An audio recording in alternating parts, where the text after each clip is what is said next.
Hello दोस्तों, अब हम पढ़ेंगे राष्ट्रकूट वंश के बारे में। ठीक है, काफ़ी महत्वपूर्ण वंश हुआ ये। प्राचीन भारत के समाप्ति के बाद राष्ट्रकूट वंश एक महत्वपूर्ण वंश के रूप में उभरा। तो आइए जानते हैं इसके बारे में।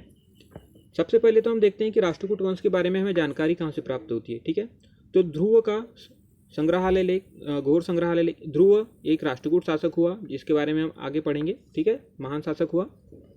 दूसरा है अमोघ वर्ष का संजन ताम्रलेख। ठीक है, इससे भी हमें राष्ट्रकूट वंश के बारे में जानकारी प्राप्त होती है। साहित्यिक स्रोतों में देखें तो जिनसेन द्वारा रचित आदि पुराण और अमोघ वर्ष द्वारा रचित कविराज मार्ग, इन सभी से भी हमें राष्ट्रकूट वंश के बारे में जानकारी प्राप्त होती है। इनके उत्पत्ति संबंधी विचार देखते हैं। विभिन्न व्यक्तियों ने या विभिन्न साहित्यकारों ने अपने अपने विचार दिए कि राष्ट्रकूट वंश कहाँ से जन्म हुआ।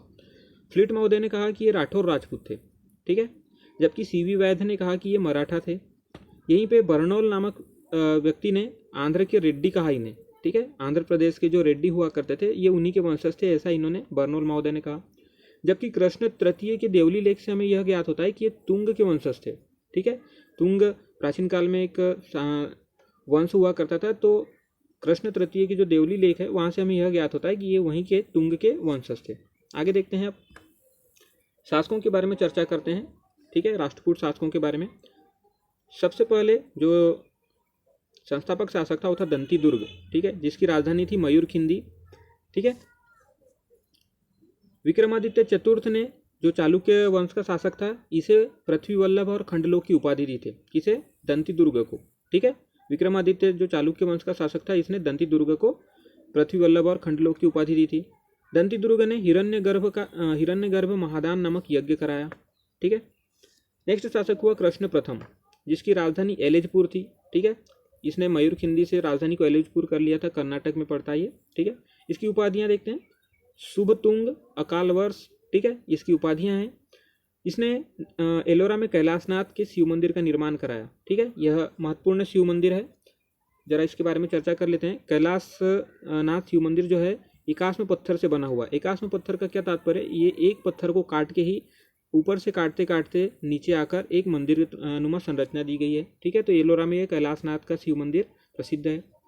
नेक्स्ट देखते हैं, नेक्स्ट शासक हुआ गोविंद द्वितीय। ठीक है, फिर उसके बाद आया ध्रुव। ठीक है, ध्रुव यह महत्वपूर्ण शासक हुआ। इसकी उपाधियां थी निरुपम और कवि वल्लभ, श्री वल्लभ, धारावर्ष। ठीक है, इसके समय में त्रिपक्षीय संघर्ष की शुरुआत हुई। त्रिपक्षीय संघर्ष के बारे में हम चर्चा करेंगे आगे, पर यहाँ पे थोड़ा सा ओवरव्यू दे देता हूँ। त्रिपक्षीय संघर्ष में तीन शासकों के बीच में किसी एक स्थान को कन्नौज कहते हैं।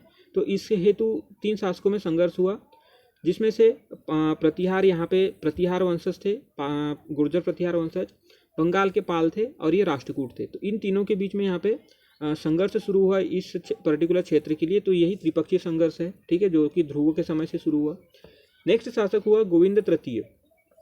इसकी उपाधियां देखें तो जयतुग्र और प्रभित वर्ष।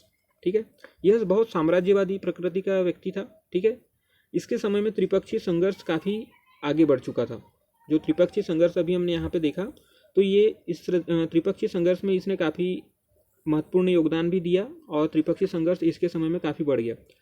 इसने पल्लव, गंग, पांड्य, केरल, ये पूरे जितने भी शासक थे, पल्लव शासक, गंग शासक, पांड्य शासक और केरल शासक, इन्होंने सभी ने मिलकर संघ बनाया, परंतु इसने गोविंद तृतीय ने इन सभी के संघ को भी पराजित कर दिया। आगे देखते हैं, नेक्स्ट शासक हुआ अमोघ वर्ष। ठीक है, यह भी महत्वपूर्ण शासक हुआ। सबसे पहले तो यह कम उम्र में ही शासक बन गया था। ठीक है, 12 वर्ष की अवस्था में ही शासन गद्दी पे बैठ गया था। तो इसका संरक्षक हुआ कर्क। ठीक है, चूंकि कम उम्र में इसने शासन सत्ता ग्रहण कर ली थी, इसलिए इसके संरक्षक के रूप में कर्क ने संरक्षण प्रदान किया। इसकी राजधानी थी मान्यखेट। ठीक है, इसने रचना की कविराज मार्ग, जहाँ से हमें राष्ट्रकूट वंश के बारे में जानकारी प्राप्त होती है। इसके समय में इसके दरबार में विभिन्न कवि भी थे। जिनसेन एक महत्वपूर्ण कवि थे जिन्होंने आदि पुराण की रचना की, और सक्टायन।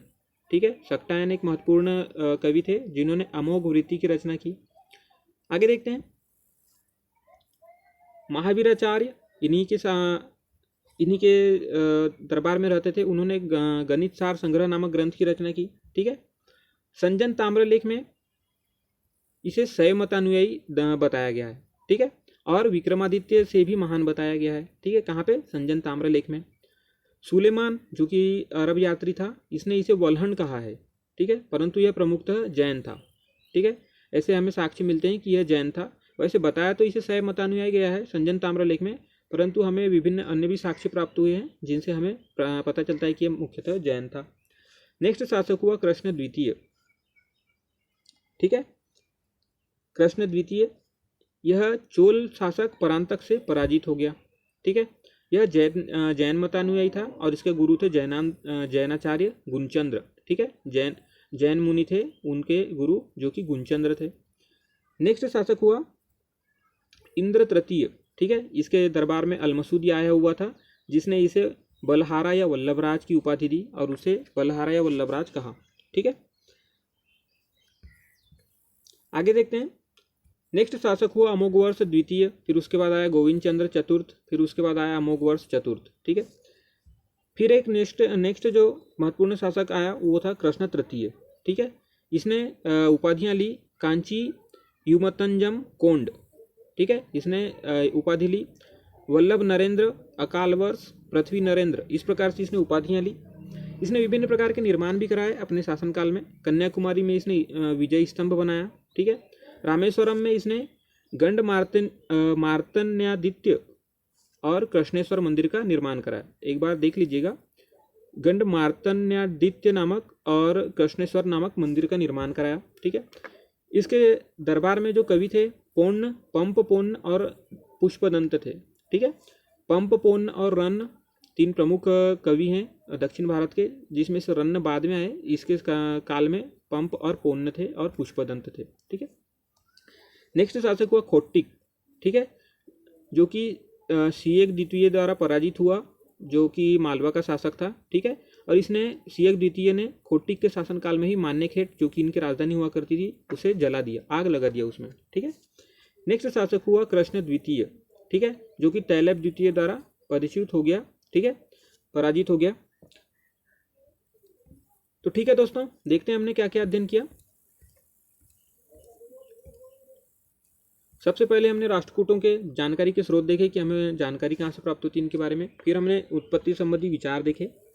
आगे हमने देखा शासकों के बारे में, देखा एक एक शासक, जिसमें दंतिदुर्ग, विक्रमादित्य चतुर्थ, कृष्ण प्रथम। ठीक है, गोविंद द्वितीय, ध्रुव, गोविंद तृतीय, अमोघवर्ष।